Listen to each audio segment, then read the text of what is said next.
ಮನೆ ಹೊರಗೆ ಕಾಲಿಡೋಕ್ಕೂ ಆಗ್ತಿಲ್ಲ, ಒಳಗೆ ಕೂರೋಕ್ಕೂ ಆಗ್ತಿಲ್ಲ. ಪತರ್ಗುಟ್ಟುವ ಚಳಿ ಇಡೀ ಬೆಂಗಳೂರನ್ನೇ ನಡುಗಿಸ್ತಿದೆ. ಅಷ್ಟಕ್ಕೂ ಗಡಗಡ ನಡುಗುವ ಈ ಚಳಿ ಇನ್ನೆಷ್ಟು ದಿನ ಇರಲಿದೆ? ಅದರ ಡೀಟೇಲ್ಸ್ ಇಲ್ಲಿದೆ ನೋಡಿ.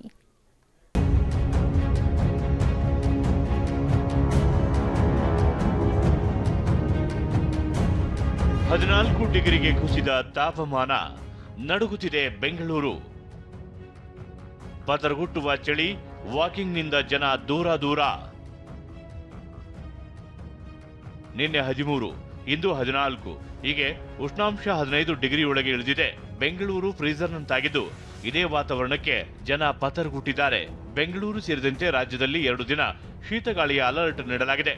ಇದರ ನಡುವೆ ಬೆಂಗಳೂರಿನ ಎಚ್ಎಎಲ್ ವಿಮಾನ ನಿಲ್ದಾಣದಲ್ಲಿ ಇಂದು ಉಷ್ಣಾಂಶ ಕನಿಷ್ಠ 14 ಡಿಗ್ರಿ ಸೆಲ್ಸಿಯಸ್ಗೆ ಕುಸಿದಿತ್ತು. ಮುಂದಿನ 2 ದಿನ ರಾಜಧಾನಿಯಲ್ಲೂ ಇದೇ ರೀತಿ ಮೈ ಕೊರೆಯುವ ಚಳಿ ಹಾಗೂ ಶೀತಗಾಳಿ ಇರಲಿದೆ. ಡಿಸೆಂಬರ್ 17ರ ಬಳಿಕ ಚಳಿ ಪ್ರಮಾಣ ಸ್ವಲ್ಪ ಕಡಿಮೆಯಾಗಲಿದೆ ಅಂತ ಹವಾಮಾನ ಇಲಾಖೆ ಹೇಳಿದೆ.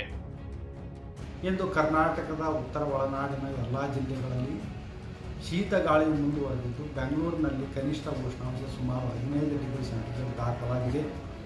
ಉತ್ತರ ಒಳನಾಡಿನ ಎಲ್ಲ ಜಿಲ್ಲೆಗಳಲ್ಲಿ ಕನಿಷ್ಠ ಉಷ್ಣಾಂಶ ಸುಮಾರು 10ರಿಂದ 12 ಡಿಗ್ರಿ ಸೆಂಟಿಗ್ರೇಡ್ ದಾಖಲಾಗಿದೆ. ಡಿಸೆಂಬರ್ 15ರಂದು ಉತ್ತರ ಒಳನಾಡಿನ ಜಿಲ್ಲೆಗಳಲ್ಲಿ ಶೀತಗಾಳಿಯು ಮುಂದುವರಿಯುವ ಹೆಚ್ಚಿನ ಸಾಧ್ಯತೆ ಇದೆ. ಇನ್ನು ಚಳಿ ಹೆಚ್ಚಾಗಿರೋದ್ರಿಂದ ಪಾರ್ಕ್ನಲ್ಲಿ ಜನರ ಸಂಖ್ಯೆ ವಿರಳವಾಗಿತ್ತು. ವಾಕಿಂಗ್ಗೆ ಬರೋರ ಸಂಖ್ಯೆ 50% ಇಳಿಕೆಯಾಗಿದೆ. ಕೂಲ್ ವೆದರ್ ನಡುವೆ ಬೆಚ್ಚನೆ ಉಡುಪು ಧರಿಸಿ ಶಾಲೆಗೆ ಮಕ್ಕಳು ಎಂಟ್ರಿ ನೀಡಿದ್ರು. ಸ್ವೆಟರ್, ಕ್ಯಾಪ್, ಜಾಕೆಟ್ ಧರಿಸಿ ಶಾಲೆಗೆ ಬಂದಿದ್ರು. ಬೆಂಗಳೂರು ವಾತಾವರಣ ತುಂಬ ಕೋಲ್ಡ್ ಇದೆ. ಹೇಳಬೇಕು ಅಂದರೆ ಮಿನಿ ಸ್ವಿಟ್ಜರ್ಲ್ಯಾಂಡ್ ತರಹ ಉಂಡೈತೆ. ಚಳಿ ಅದೇ ಮಾಮೂಲಿ ಬೆಳಿಗ್ಗೆ ಎದ್ದು ಸ್ವಲ್ಪ ಬಿಸಿನೀರೆಲ್ಲ ಕುಡಿಸ್ಬಿಟ್ಟು ಆಮೇಲೆ ಸ್ವೆಟ್ರ್ ಗಿಟ್ರ್ ಹಾಕಿ ಸ್ವಲ್ಪ ಕಿವಿಗತ್ತಿ ಎಲ್ಲ ಸ್ವಲ್ಪ ವಿಕ್ಸ್ ಹಾಕ್ಬಿಟ್ಟು ಕಳಿಸ್ತಾ ಇದೆ. ಮನೆಯಿಂದ ಬೆಂಗಳೂರು ಸೇರಿದಂತೆ ರಾಜ್ಯದ 14 ಜಿಲ್ಲೆಗಳಲ್ಲಿ ಶೀತಗಾಳಿ ಬೀಸ್ತಿದೆ. ನಾಳೆ ನಾಡಿದ್ದು ಇದೇ ವಾತಾವರಣ ಇರಲಿದ್ದು, ಜನ ಬೆಚ್ಚನೆಯ ಉಡುಪು ಧರಿಸಿ ಓಡಾಡಬೇಕಿದೆ. ವಿನಯ್ ಕುಮಾರ್ ಕಾಶಪ್ಪನವರ್, TV9 ಬೆಂಗಳೂರು. ಟ್ರಾಫಿಕ್ ನಡುವೆ ಜೀವಂತ ಹೃದಯವನ್ನ ಕೇವಲ 7 ನಿಮಿಷದಲ್ಲಿ ಒಂದು ಆಸ್ಪತ್ರೆಯಿಂದ ಮತ್ತೊಂದು ಆಸ್ಪತ್ರೆಗೆ ರವಾನಿಸಲಾಗಿದೆ. ಮಹದೇವಪುರದ ಕಿಮ್ಸ್ನಿಂದ ವೈಟ್ಫೀಲ್ಡ್ನ ಖಾಸಗಿ ಆಸ್ಪತ್ರೆಗೆ ಟ್ರಾಫಿಕ್ ಪೊಲೀಸರ ಸಹಕಾರದೊಂದಿಗೆ ಯಶಸ್ವಿಯಾಗಿ ರವಾನಿಸಲಾಯಿತು. ಸಂಜೆ 6:30ಕ್ಕೆ ಹೊರಟಿದ್ದ ಆಂಬ್ಯುಲೆನ್ಸ್ 7 ನಿಮಿಷದಲ್ಲೇ ಆಸ್ಪತ್ರೆಗೆ ಯಶಸ್ವಿಯಾಗಿ ತಲುಪಿತು.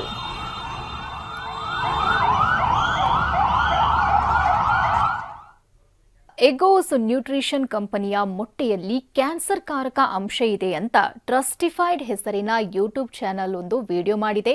ಇದು ಸಂಚಲನ ಮೂಡಿಸಿದೆ. ಹೀಗಾಗಿ ರಾಜ್ಯ ಆಹಾರ ಹಾಗೂ ಗುಣಮಟ್ಟ ಇಲಾಖೆ ಬೆಂಗಳೂರು ಸೇರಿ ರಾಜ್ಯಾದ್ಯಂತ 800ಕ್ಕೂ ಹೆಚ್ಚು ಕಡೆ ಮೊಟ್ಟೆ ಸ್ಯಾಂಪಲ್ ಸಂಗ್ರಹಿಸಿದೆ.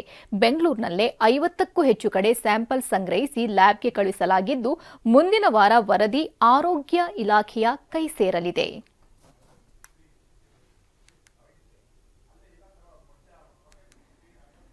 ಇದೊಂದು ಎಗೋಸ್ ಕಂಪನಿ ಅವ್ರದ್ದು ಮೊಟ್ಟೆಯಲ್ಲಿ ಅದೊಂದು ಯಾವುದು ಉಪಯೋಗ ಮಾಡಬಾರ್ದಂಥ ಒಂದು ಏನು ಆ್ಯಂಟಿಬಯೋಟಿಕನ್ನು ಇವು ಉಪಯೋಗಿಸಿದ್ದಾರೆ ಅಂತ ಒಂದು ಮಾಹಿತಿ ಇತ್ತು.